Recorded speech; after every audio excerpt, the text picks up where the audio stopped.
সারা পৃথিবীতে এমন কিছু রহস্য আছে যা আজও উদ্ঘাটিত হয়নি। তার মধ্যে নেতাজি সুভাষচন্দ্রের অন্তর্ধান রহস্য অন্যতম। অনেকে বলে থাকেন 1945 সালের 18 আগস্ট তারিখে তাইহুকু বিমান দুর্ঘটনায় বীর বিপ্লবী সুভাষের মৃত্যু হয়। আবার অনেকে এই তথ্য মানতে চান না।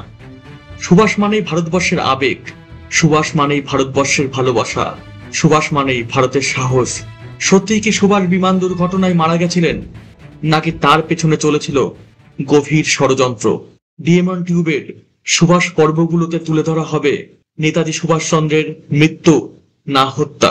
ভিডিওগুলি দেখার পর আপনারাই বিচার করতে পারবেন আসল সত্যিটা কি। বেশিরভাগ ভারতবাসী মনে করেন তথাকথিত বিমান দুর্ঘটনার পর সুভাষচন্দ্র আরো অনেকদিন বেঁচে ছিলেন, কিন্তু তিনি ঠিক কোথায় কিভাবে অবস্থান করছেন তা নিয়ে তর্ক বিতর্কের শেষ নেই। সুভাষ ছিলেন একজন দূরদৃষ্টি সম্পন্ন মহান বিপ্লবী। তিনি দ্বিতীয় বিশ্বযুদ্ধের গতি প্রকৃতি নিয়ন্ত্রণ করেছিলেন।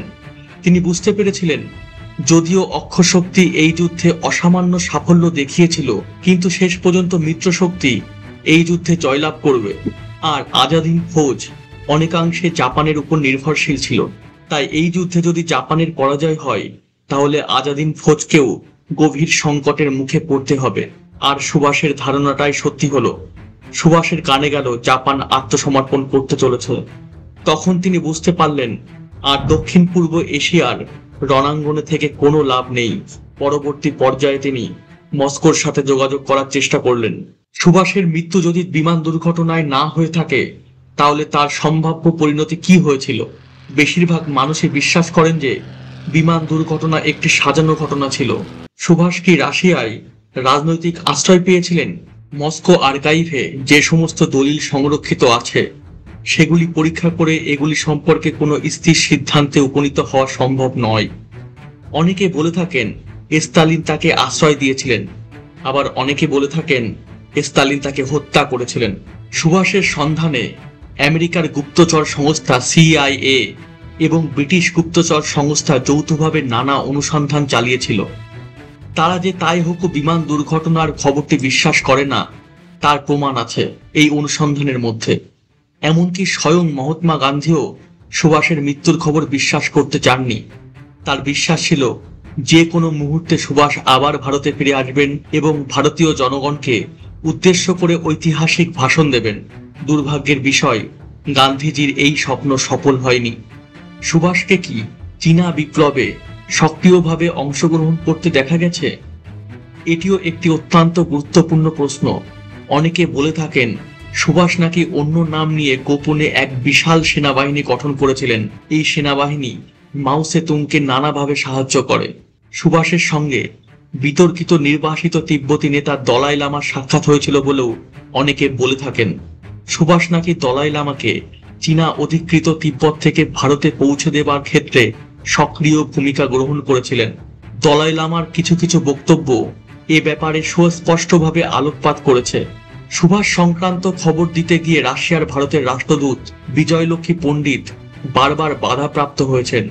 ভারতবাসীকে উদ্দেশ্য করে তিনি বলেছিলেন, আমার কাছে এমন খবর আছে যা শুনলে আপনারা আনন্দে আত্মহারা হয়ে যাবেন। কিন্তু জওহরলাল নেহরুর সুস্পষ্ট নির্দেশে শেষ পর্যন্ত এই খবর ভারতবাসীর কাছে জানাতে পারেননি। কেউ কেউ বলে থাকেন ভারতের প্রাক্তন রাষ্ট্রপতি ডক্টর সর্বপল্লী রাধাকৃষ্ণন যখন মস্কোতে ভারতীয় রাষ্ট্রদূত হিসাবে কর্মরত ছিলেন, তখন একাধিকবার সুভাষের সঙ্গে তার দেখা হয়েছিল। রাজনৈতিক চাপে তিনি এই কথা সর্বজন সমক্ষে প্রকাশ করতে পারেননি। সুভাষের তথাকথিত মৃত্যু সম্পর্কে তাইওয়ান সরকার স্বতন্ত্রভাবে একটি তদন্ত চালিয়েছিল। তদন্তের রিপোর্ট তারা ভারত সরকারের কাছে পাঠিয়ে দেয়। কোনো এক অজ্ঞাত কারণে এই রিপোর্টটি আজও জনসাধারণের সামনে তুলে ধরা হয়নি। তাই আমাদের সন্দেহ আরো ঘনীভূত হয়। অনেকে বলেছেন যে সুভাষ সন্ন্যাসীর ছদ্মবেশ ধারণ করে ভারতবর্ষের বুকে জীবনের শেষ দিনগুলো অতিবাহিত করেছেন। একটি মহল থেকে ঘোষণা করা হয়েছিল নেতাজি সুভাষচন্দ্রকে লাল কেল্লায় নির্মমভাবে হত্যা করা হয়েছে। আবার অনেকে বলেছে তাকে ডেথ স্কোয়াডের গুলিতে নিহত করা হয়। আসলে সত্যিটা কি? খুব তাড়াতাড়ি আবার নিয়ে আসবো পরবর্তী পর্ব। আর এই ভিডিওটা আপনাদের ভালো লেগে থাকলে অবশ্যই লাইক, কমেন্ট আর সাবস্ক্রাইব করতে একদম ভুলবেন না।